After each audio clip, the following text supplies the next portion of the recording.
Okay, anything to discuss?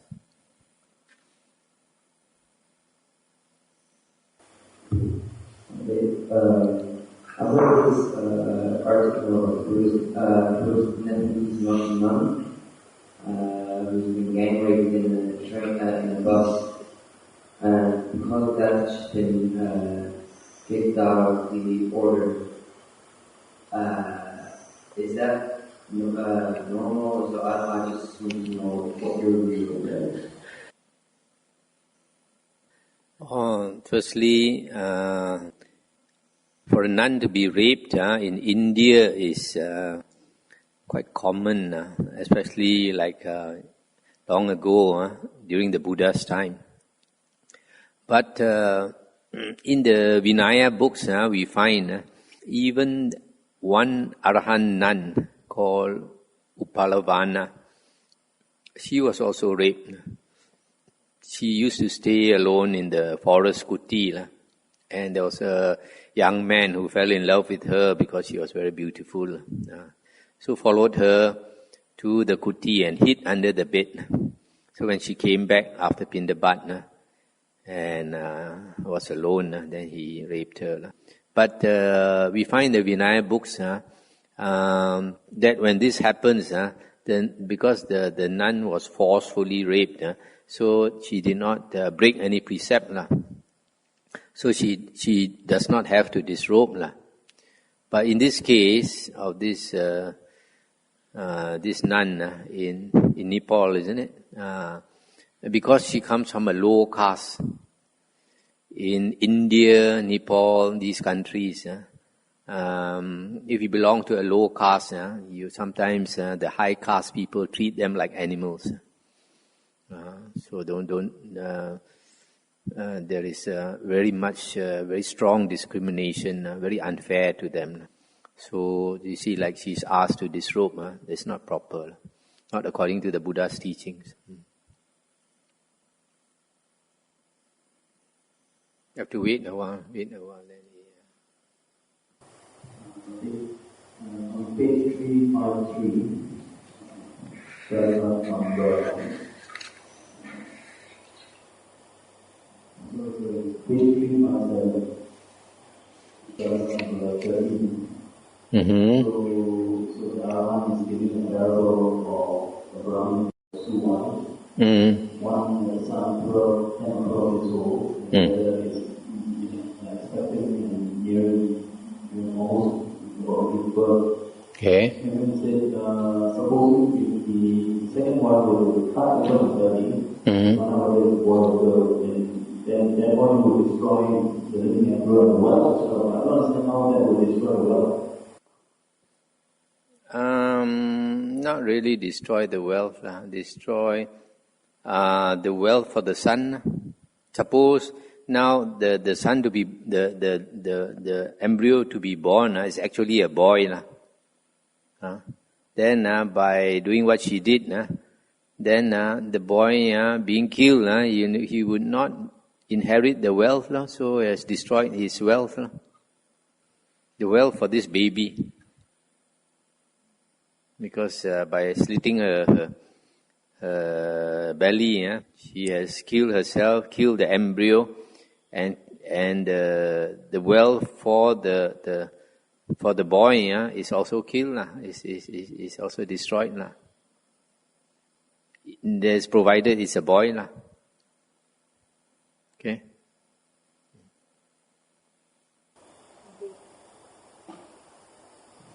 Can we have to correct the classmates on the formal school? We'd like to discuss on one of the passages, that is righteousness. How righteousness is related to dividing seeking light here and there. And because of craving, we tend to be very restless, wanting this, wanting that. For me, so we tend to seek sensual desire, for food, for go on. But when we try to practice more seriously, that's my observation, and I may be wrong, but I find that lay people and Indian nuns, they feel very restless. They tend to go from one ashram or one sarong to another, and we don't see them stay put in one place for very long. So is this a form of craving again?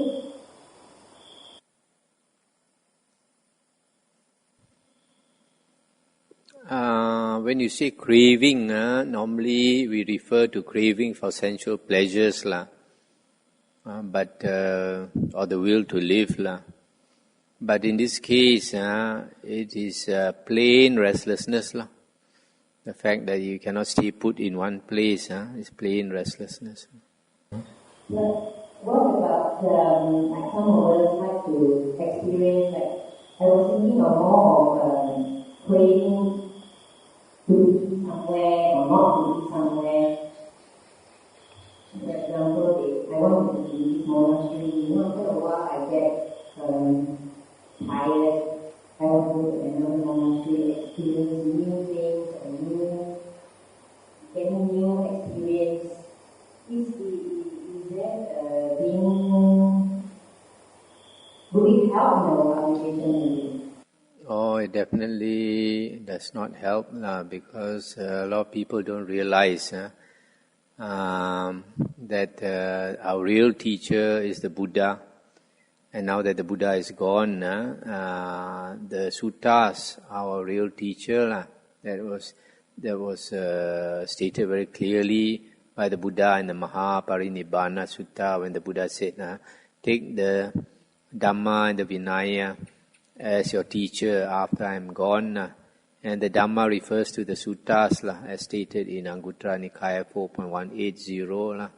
And Vinaya is only for monks and nuns. So for lay people, the real teacher is the suttas. So going here and there looking for a teacher is not the right thing to do, because the Buddha also said, be a lamb unto yourself, be a refuge unto yourself, with no other refuge. That means no other person. Take the Dhamma as your lamb, take the Dhamma as your refuge, with no other refuge. So we should depend on ourselves and on the Buddha's teachings. So all the instructions are in the suttas. If we study the suttas enough, then we should strive on our own. And the problem is, instead of staying in one place and fighting with our defilements as we should do, some people, they run here, run there. That means you are just running away from your defilements. In fact, very often the cause of your running away is actually the defilements. The defilements itself is causing a person to run here and run there. But he doesn't see it. Because I always say we have a lawyer bureau inside here. A lawyer in our mind always giving reasons for our actions. So you can see from the Buddha's disciples that during the Buddha's time, the monks, after they renounce, they have to follow a teacher for 5 years. And actually during these 5 years, they are not... The aim of following the teacher is to study the suttas and the Vinaya, to get a good grounding on the suttas and the Vinaya. Not so much on meditation, although they can meditate, but the foundation should be on suttas and Vinaya. After 5 years, then the Buddha encouraged these monks to go off and live alone.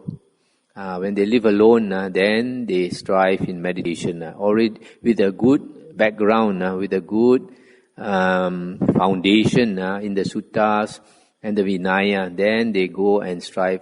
And when they go and strive, then they don't have to study the suttas and the Vinaya anymore, because they should be very familiar with it already. Then they do meditation 24 hours a day. But nowadays, a lot of people are not willing to put the effort to master the sutta and the Vinayas, and they put the cart before the horse, instead of studying getting the foundation first. They want to meditate, they want to do other things. There are a lot of other things a new monk has to do. If you have a good monastery, like some of the Thai forest monasteries, they stress a lot on, for example, duties in the monastery, to learn to serve the senior monks, to learn to do all the work that's necessary in the monastery. But nowadays you find a lot of lay people, they go to meditation centers where they do nothing but meditate. Then when they decide to become a monk, they expect once they wear the robe, they do nothing but meditate. They can either they go to the meditation center and stay there. Don't come to a place like a forest monastery.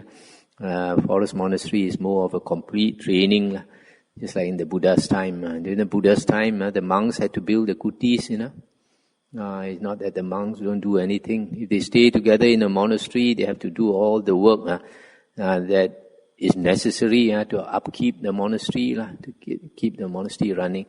But if they really are serious and want to practice, then they go alone, go and stay alone. Don't mix with other people. So coming back to this, these monks running here and there, they run here and there. But then if they don't belong to a monastery, later when they are old, then they find they have no monastery to turn to. Monks, when we live together, there is camaraderie, there is a friendship that is built up after many years, so that we develop this friendship over the years, and then we have this inclination to look after each other. But we find, like in Malaysia, some Mahayana monks, they take disciples, but they don't train the disciples don't live with them. And then we can see very clearly some of these old Mahayana monks, when they are very old, none of the disciples look after them, because they have always been independent. And what happens? These old monks are looked after by lay people. The lay people, when the old monk cannot bathe for himself, cannot look after himself, the lay people bathe the old monk, look after him. But after some time, they also get tired of doing it. They don't want to do it all the time. Then they have to end up like an old folks home like that, or a nursing home. So a lot of people new in the Dhamma, they are not experienced. They don't know all these things. We'd like to ask Andre and advise on how to overcome restlessness state. Because you know that they always stay put in a place. The only way, just like the best way, just like some people ask how to overcome anger. The best way to overcome anger and restlessness is to work very hard to calm the mind. If you can develop tranquility, one-pointedness of mind, then the restlessness will go down. The anger also will go down. The lust also will go down. All these hindrances will go down. But it's not easy to able to attain one-pointedness of mind. Just now I forgot to mention, even like this Zen school, which is famous for meditation, in the China, the Chanzhong, the original Zen school before it moved to Japan and became Zen. They have a tradition when the first 5 years, when a person becomes a monk, he has to chop wood, he has to plant vegetables, and do all, and learn the suttas and the Vinaya. He's not allowed to meditate for 5 years in the original Chanzhong meditation school. After 5 years, then he meditates and does nothing else. So there is a training, a time of training, and a time of practice. A lot of people don't know. Just like some people, they learn Kung Fu. Straight away, they want to kick here and kick there, and want to learn all the moves.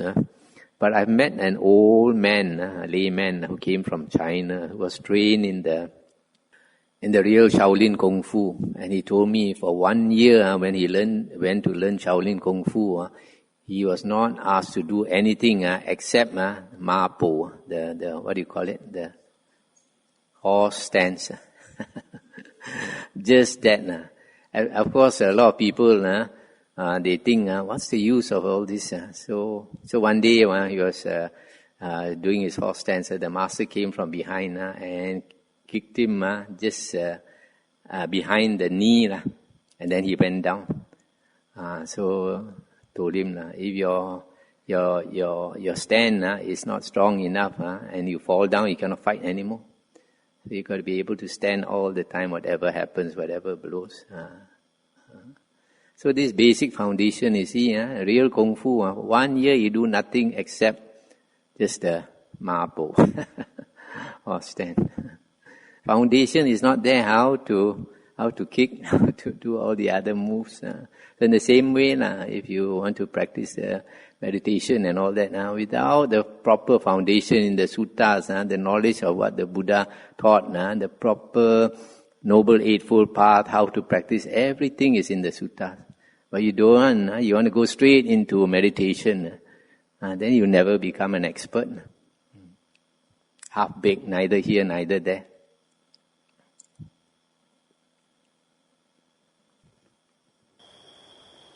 Yeah, I don't quite understand the parable of the dice on the nuts. Where?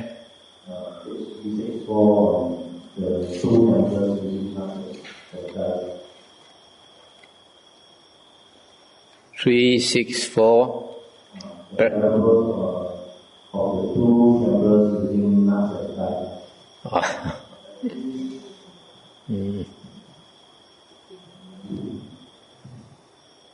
I think what it means is that if you hold on to this wrong view and you don't give it up, it's going to harm you.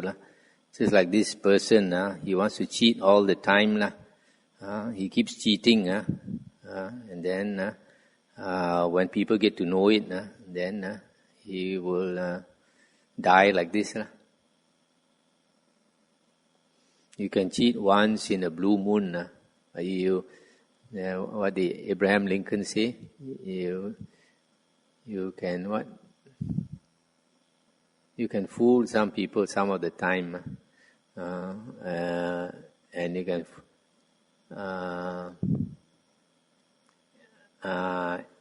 You can fool all the people some of the time, or some of the people all of the time, but you cannot fool all of the people all of the time.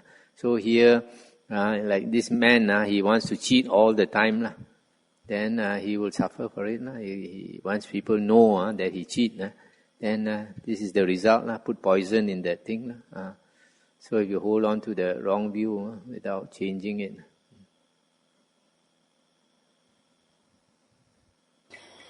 The whole feeling that everything was alright. Until the last part is a priest, that he seems to learn the Eightfold Path in terms of the most basic charitable thing that he should do. I thought he learned the Eightfold Path, and Dhamma was supposed to be the most basic. Yet he didn't learn it well, and in the end he did it gradually and ended up in a dimension. So I thought the whole sutta, I felt was a very good sutta. Except the last part I couldn't understand. No, this whole sutta is about changing his wrong view. Okay, so but that wrong view of his is worldly wrong view. It's not Aryan. When he changed his wrong view, he got worldly right view but it is not Aryan right view. So he's still a very worldly person. He's not somebody who is practicing the Noble Eightfold Path. Only a monk wants to practice the Noble Eightfold Path. People like this Arahant, because their mind is very clear, get totally rid of the hindrances, they think very sharp. You can think very sharp. You can answer give similes like this to the point. Similarly, you find the Buddha, when the Buddha gives parables, it's also like this, straight to the point.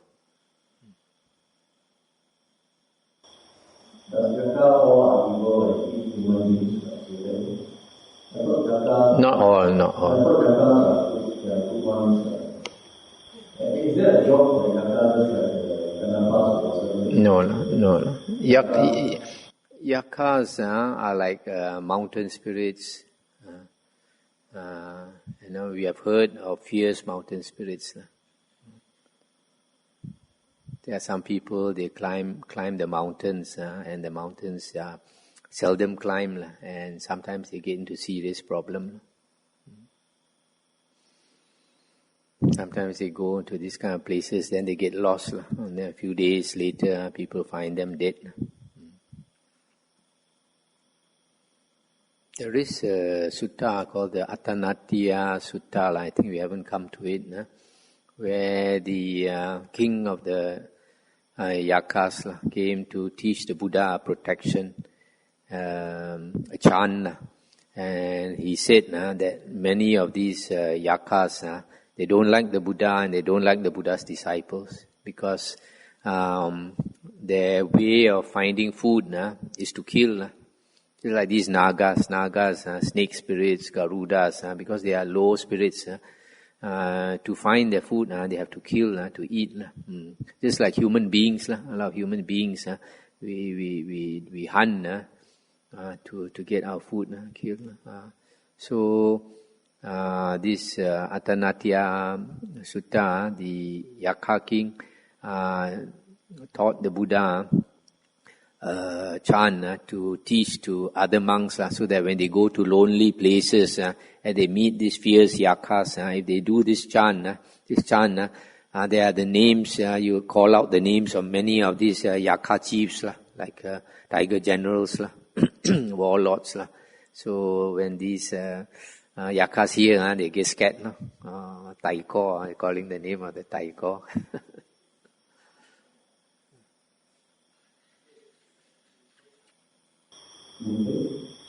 Charles Darwin, the old English scientist, famous for the evolution theory of which says that humans are descendants of apes and monkeys and stuff. Now, in Buddhism, animals are seen as a lower rebirth.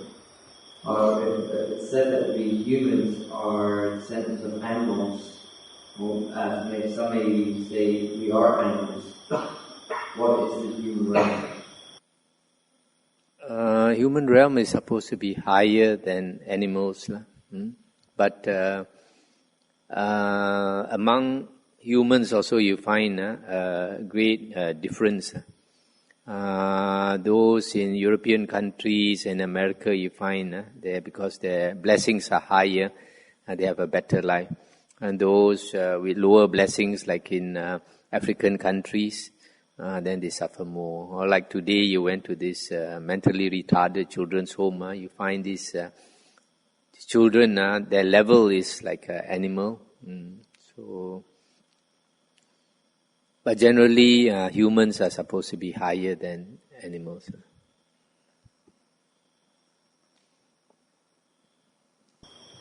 Let me ask something on sloth and perform. If we have jhanas, we are able to get rid of the hindrances. It's like attachment situation that most of us suffer from sloth and comfort. Especially on a cold morning, most of us will tend to be very drowsy and dozing off. So wondering how can we overcome sloth and comfort? The only way is a super will. Even you see like Mahamoggallana, when he was practicing, he also had sloth and torpor, and the Buddha had to come to him in the middle of the night to urge him on. And then because of his super will, he managed to strive in 7 days become an arahant. So that's all there's no way, no other way. Have to a lot of effort. Yeah, but the Buddha gave a lot of advice to Mohammed, rubbing the limbs, pulling the ears. Basically, to keep our body warm and more energy. But what's one thing advice? Say we sit down there and we know that our mind is going to dream state. So, should we break the sitting meditation and start walking? Because to me, I feel like if I continue that, then it becomes a habit. Yes, you must not form a habit. No? So you have to be observant and use your own wisdom. There is no straight and fast rule. You notice in the suttas, the Buddha, when it comes to meditation, the Buddha gave some basic instructions on meditation, that's all. And that is enough. No need to say too much, because for each person is different. So you cannot say, because you use a certain method, it was good for you, that is applicable to everybody else. It is not. You have to find your own way. But even I say sitting, the posture is very important. See, some of us say, our legs hurt already, so we can't sit upright like most people do. So, we are very lucky here, we are going to pop up, sit time, and everyone will do. So, but what we can't do is feel that we need to sit in a comfortable position rather than upright, if we are not comfortable. What we have, we make do with. Right? You must realize, like nowadays, we have so many things. You have bangku, the stool for you to sit. Worst come to the worst, you can sit on a chair to meditate. But you imagine, during the Buddha's time, they didn't have all this. They sat under the tree in the forest, and they make do with all that. So, must not pamper ourselves too much.